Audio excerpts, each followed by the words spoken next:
Welcome to back my channel easy study চ্যানেলের পক্ষ থেকে আজকে ক্লাসে সকলকে আন্তরিক শুভেচ্ছা অভিনন্দন। আশা করি তোমরা সকলে ভালো আছো, সুস্থ আছো। তো তোমাদের আর কিছুদিন পরেই কিন্তু এসএসসি পরীক্ষা চলে আসবে। তো তোমরা কিন্তু এখন একটা ঘোরের মাঝে আছো। অনেকে আছো ভাবছো যে এখনও প্রচুর সময় আছে তোমাদের হাতে, তোমরা শেষ মুহূর্তে অনেক পড়া পড়তে পারবা আর এক নিমিষে বাজিমাত করে দিবা। তো এইটা কিন্তু আমাদের রাতে স্বপ্নেতে দেখা সম্ভব বা সিনেমাতে এগুলো সম্ভব, কিন্তু বাস্তবে কখনোই এগুলো সম্ভব নয়। কেন সম্ভব নয় সেগুলো আমি তোমাদের বলবো, আর কোন কোন কারণে তোমাদের এই স্বপ্ন ভঙ্গনের কারণ হয়ে দাঁড়াচ্ছে সেগুলো কিন্তু আজকের এই ভিডিওতে বিস্তারিত আলোচনা করব। তো ভিডিওটা কিন্তু অবশ্যই শেষ পর্যন্ত দেখো। তোমাদের এর মাঝে অনেক স্টুডেন্ট আছে যারা এসএসসি পরীক্ষার টেস্টে অনেক ভালো রেজাল্ট করেছো, তারপরে এসএসসির ফাইনালটা নিয়ে অনেক টেনশনে আসো। আবার অনেকে আসো টেস্ট পরীক্ষার রেজাল্ট খুবই খারাপ হয়েছে, বাড়ি থেকে অনেক খারাপ খারাপ কথা বলছে, অনেকে পড়াশোনা ছেড়ে দেওয়ার সিদ্ধান্ত নিয়ে ফেলেছো। অনেকে ভাবছো না এখন খারাপ হয়েছে তো কি হয়েছে, সামনে আমি ভালো করতে পারবো। তো একটা শ্রেণীতে অনেক স্টুডেন্ট থাকে, তো অনেক স্টুডেন্টেরই যে সব স্টুডেন্টের একরকম চিন্তা ভাবনা হবে বিষয়টা এমন না। তো তোমাদের এই যে স্বপ্ন পূরণে বাধা হয়ে দাঁড়াচ্ছে ঠিক কোন বিষয়গুলো, আমি চারটে বিষয় বলবো। এই চারটে বিষয় অবশ্যই খুব সতর্কতার সাথে ফলো করবা, এবং এই চারটে বিষয় যদি তোমার মাঝে থাকে অবশ্যই এগুলো থেকে বেরিয়ে আসার চেষ্টা করো, না হলে কিন্তু বাবা মায়ের কান্নার কারণ হবে তুমি, এবং কি নিজেকে সারা জীবনও ক্ষমা করতে পারবে না, নিজেকে সারা জীবনে দোষী বলে মনে হবে। তো প্রথম কারণ হচ্ছে দেখো মোবাইলে আসক্ত। মোবাইলে আসক্ত এই জিনিসটা এতটা মারাত্মকভাবে ক্ষতিকর প্রভাব ফেলবে তোমার উপরে, যখন তোমার ফ্যামিলির সাথে বিচ্ছেদ হবে বা তোমার বউয়ের সাথে বিচ্ছেদ হয়ে যাবে, ভালো বন্ধুদের কাছ থেকে বিচ্ছেদ হয়ে যাবে, সব কিছু থেকে তোমাকে বিচ্ছেদ করে দেবে। কেন করবে আমি বলি। তোমরা অনেকে আছো মোবাইলে প্রচুর পরিমাণে আসক্ত, অনেক সময় দেখবা তোমরা রাত 2টা 3টা 4টা পর্যন্ত ফোন দেখছো, ফেসবুক দেখছো, টিকটক দেখছো, বিভিন্ন রিলস বানাচ্ছো, রিলস দেখছো। তো এইগুলো করতে করতে করতে করতে কখন যেন নিমেষেই সময়টা ফুরিয়ে আসে, শেষ বেলা চলে আসে। তো এই যে এখনও অনেকে ভাবছো যে আজ আমি একটু টিকটক দেখি, কাল থেকে পড়তে বসবো, আজ আমি এই মুভিটা দেখে নিই, এই জিনিসটা আমার দেখতে অনেক ভালো লাগছে, আমি কাল থেকে তো পড়বো, কালকে থেকে এখনও প্রচুর সময় আছে, এখনও 3 মাস সময় পাবো, এই 3 মাসে সব কিছু কভার করতে পারবো। বিষয়টা কিন্তু এমন না। তুমি এই 3 মাস যেমন দেখছো ঠিক এই 3 মাসেই তুমি 10 বছরের একটা রেজাল্ট তুমি আনতে চলেছো। তাহলে 10 বছরের একটা রেজাল্ট, আর যদি একাডেমিকভাবে দেখো তাহলে 2 বছরের রেজাল্ট, 9-10-এর 2 বছরের রেজাল্ট তুমি এই 3 মাসে আনতে হবে। তাহলে কতটা পরিশ্রম করতে হবে, আর এই পরিশ্রমটার ফলাফল যেদিন তুমি পাবে সেদিন কিন্তু তোমার এই পরিশ্রমের কথা কিছুই মনে থাকবে না। সেদিন তোমার হাস্যোজ্জ্বল চেহারাটাই সমস্ত পরিশ্রমের গল্প সবার মুখ থেকে বের করে আনবে। তো তোমার এই যে ফোনে আসক্ত, তুমি এই 3 মাস পরে কি ফোন চালাতে পারবে না? অবশ্যই পারবে, কিন্তু এখন মনে করছো যে ফোনই তোমার জীবনের সব, কিন্তু এইটা কিন্তু একদমই না। ফোন এখন আছে, সারা জীবনেও থাকবে, কিন্তু তোমার এই রেজাল্টটা সারা জীবনে আর নতুনভাবে তৈরি করার আর কোনো সম্ভাবনা থাকবে না।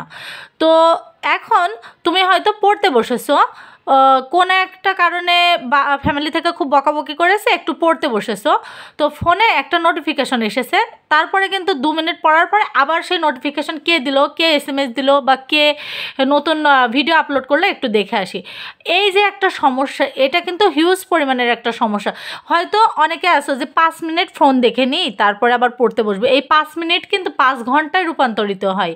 অনেকে আছো অনলাইনে কোচিং করো, হ্যাঁ আমি বলছি না তোমাদের অনলাইনে কোচিং করো না বা অনলাইনে কোচিং করা খারাপ, আমি কিন্তু এটা বলছি না।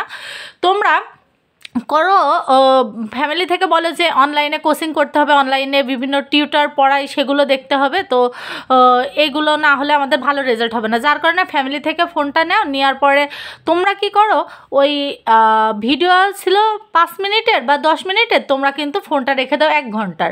ওই যে 1 ঘন্টা ফোন থেকে বেরোতে পারছো না, এটাই কিন্তু মোবাইলের উপরে একটা আসক্তি।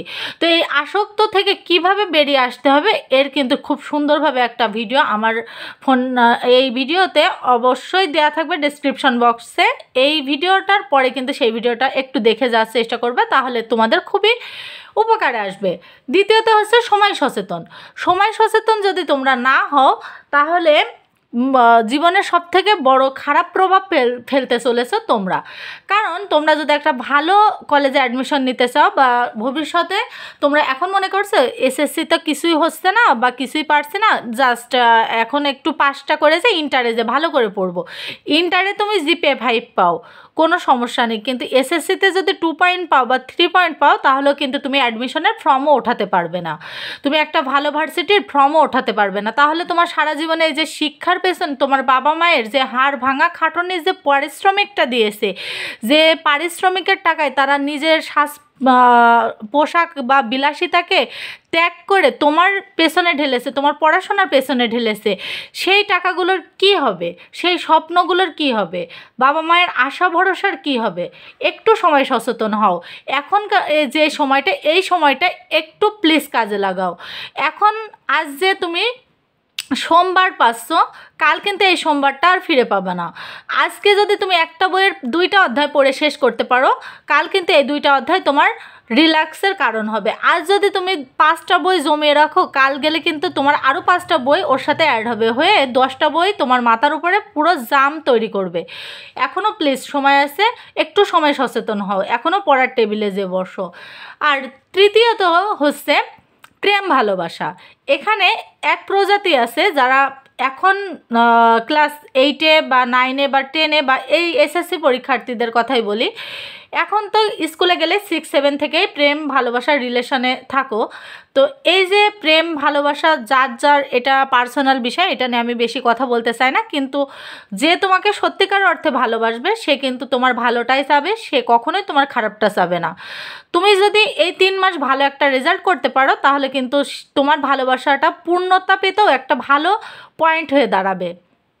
তুমি ধরো একটা পরীক্ষায় পরে ফলাফলে তুমি জিপিএ 5 পেলে, A+ যখন গেইন করলে, তখন তোমার ফ্যামিলি থেকে যখন জানতে পারবে যে আমার মেয়েটা A+ পেয়েছে, আবার তুমি যাকে ভালোবাসো বা যে ফ্যামিলিতে রিলেশন করছো, সেই ছেলেটাও যখন তার ফ্যামিলিকে বলবে যে মা আমি ওই মেয়েটাকে রিলেশনে আছি, ওই মেয়েটার সাথে, তো এবার এসএসসি পরীক্ষা দিছিল, এসএসসিতে জিপিএ 5 পেয়েছে, তখন কিন্তু তাদের মনেও একটা পজিটিভ চিন্তাভাবনা তৈরি হবে যে না, মেয়েটা তাহলে পড়াশোনায় অনেক ভালো, তো তাহলে একটু এগোনোই যায়।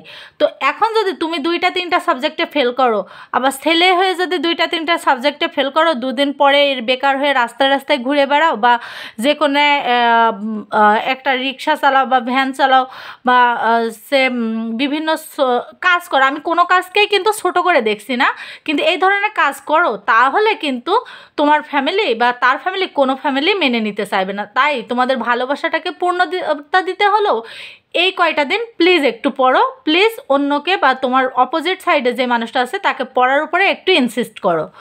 তারপরে হচ্ছে 4 নম্বর যেটা, সেটা হচ্ছে গেম। এই গেম বিষয়টা খুবই জঘন্য একটা বিষয়, আর খুবই মারাত্মকভাবে প্রভাব ফেলে স্টুডেন্টদের মাঝে। অনেক স্টুডেন্ট আছে শুধু ফ্রি ফায়ার আর ফ্রি ফায়ার।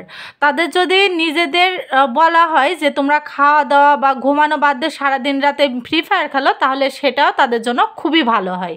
তো এই ফ্রি ফায়ার তো খেললে, আজ 5 বছর, 4 বছর, 2 বছর, 1 বছর তো খেললে, ফ্রি ফায়ার থেকে কি পেলে?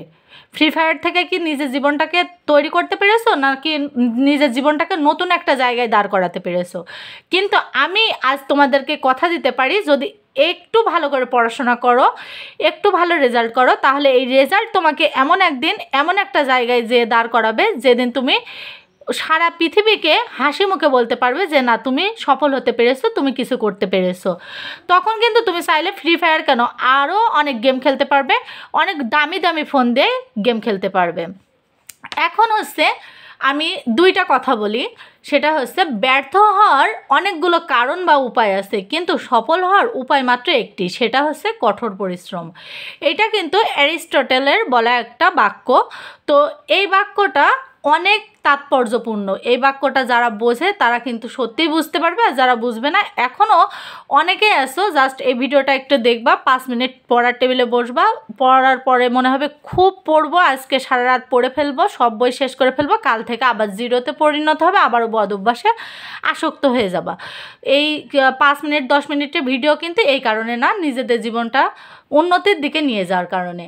তো এই যে ব্যর্থ হওয়ার বিভিন্ন কারণ আছে, বিভিন্ন ধরনের বন্ধু আছে যে খারাপ কাজে প্রলোভন দেখাবে, বা বদ সঙ্গ আছে যারা একটু বাজে দিকে নিয়ে যাবে। কিন্তু তোমার সফল হতে হলে শুধুমাত্র কঠোর পরিশ্রম করতে হবে। এখানে কিন্তু তোমাকে কেউ হেল্প করবে না, মেন্টালি সাপোর্ট কেউ করবে না, আবার ফিজিক্যালি যে স্ট্রেসটা সেটা তোমাদের একা একাই নিতে হবে।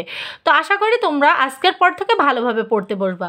এখন হচ্ছে তোমরা সাধারণত যে দুইটি কারণে পড়তে বসতে চাও না, সেই দুইটা কারণ হচ্ছে অলসতা আর ভয়। অলসতা কাজ করে খুব বেশি এই শীতের সময়। তোমরা অনেকে আছো লেফট থেকে উঠতে চাও না, বিছানা থেকে উঠতে চাও না, পড়তে চাও না। আবার অনেকে আছো আজকে এই এতটুকু গেম খেলে নি, আজকে এই এতটুকু কাজ করে নি, কাল থেকে পড়বো, মানে ভিতরে একটা অলসতা জমে গিয়েছে। আর একটা হচ্ছে ভয়, এই যে ইংলিশ বই পড়বো, ইংলিশটা থাক, আজ না পড়ি কাল থেকে পড়বো, কাল না পড়ি পরশু থেকে পড়বো। আরে ইংলিশকে অত পড়া লাগে? ইংলিশ তো পরীক্ষার 1 সপ্তাহ আগে থেকেই পড়লে হয়ে যাবে। পরীক্ষার 1 সপ্তাহ আগে যে বলো কি, ইংলিশ তো পরীক্ষার আগের দিন পড়লেই হয়ে যাবে, ওইটা এত পড়া লাগবে না। আবার করো কি, পরীক্ষার আগে সকালবেলা একটু রিভিশন দিয়ে যাবো, ওতে আমরা ইংলিশে পাস হয়ে যাব।